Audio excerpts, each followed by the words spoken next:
po kigudde wani ziridde entula ziwali zimazeewo kati ziri mu kasooli oli omuto wali eri. Enzige zino zirabiddwako mu nnimiro z'abalimi ab'enjawulo kuli Fred Tadia ssaako ne Moses Muteesasira nga bano bagamba nti bafiiriddwa ebirime byabwe bingi omuli ennyaanya, entula wamu ne kasooli nga byonna biriiriddwa bye bayise enzige. Ffe tufunyeeko sampo okulaga abantu abamu nti enzige gyeziri kuba abantu abamu tebakkiriza nti enzige gyeziri kati twagala tutwalireko abatuuze abamu abasigaddeyo tubalage nti gyeziri era ekintu ekyo bwe kityo ekifa kyefaananyizaako bwe kityo bw'okirabako. We tutuukidde mu kifo kino tusanze abatuuze nga bali ku muyiggo gwa nzige zino nga bwe bazipakira mu bucupa ate nga n'ezimu bazookyeza. Tugenda tukebera buli kanyomero bikola ki we biri biridde ensujju biridde kasooli ate biwunya bubi kitegeeza nti biyinza okuba nga birina obutwa ku ki ku bulamu bw'omuntu yagamba enzige bazira bino baneete binawe biriikika bakozese obwangu bajje batutaase balete bomba tufuuyire bo baluddewo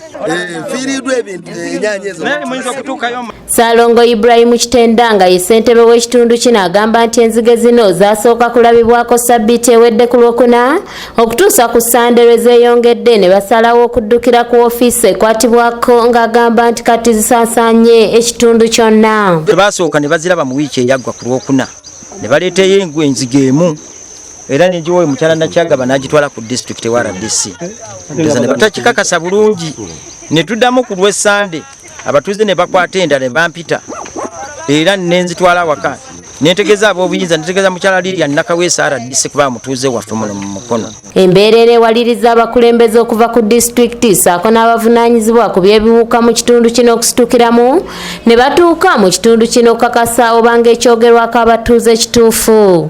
Era bwe tutuuseeyo tufunye enzige abatuzadde bakutte abatuuze b'omu ŋŋandu abakulemberwa kyamaani waabwe akoze omulimu mulungi nnyo.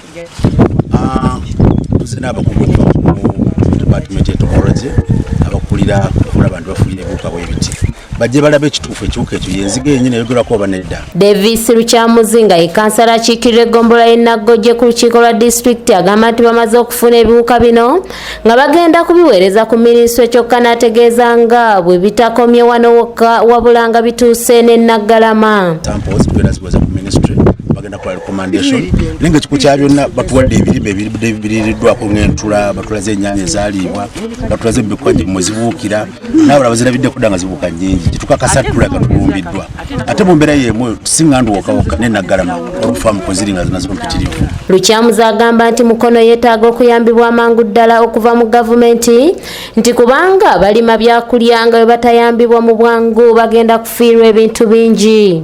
Tugenda kulaba obungi bwazo kyetwetaagisa ye rapid response okuva mu gavumenti kubanga abantu baffe Mukono balima byakulya ate nga mukajja ne ssente n'okuliisa abantu. Abamu ku batuuze basabye gavumenti ebawe eddagala bo bafuuyira ebiwuka bino okusobola okubyetaasaako mu bwangu kubanga bya bulabe gye bali okusinziira ku ngeri gye biwunyamu. Bw'aba nga bakyalinamuko obudde batuwe ebbomba ffe tutandike okukolamu bulungi bwansi tutandike okwefuuyirira. Enzige zino eno ziridde entula wali nga bwe nabagambye ziridde entula ziwali zimazeewo kati ziri mu kasooli oli omuto wali eri kati zigenda kuvamu oli kasooli omuto ate zijje ne mwono kasooli omukulu.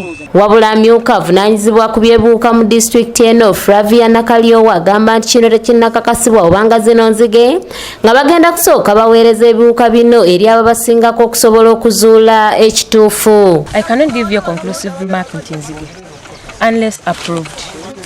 Kati era tulina kujja ne tulaba ekigenda mu maaso level of damage we forward tusobola okufuna conclusive remark nti nzige.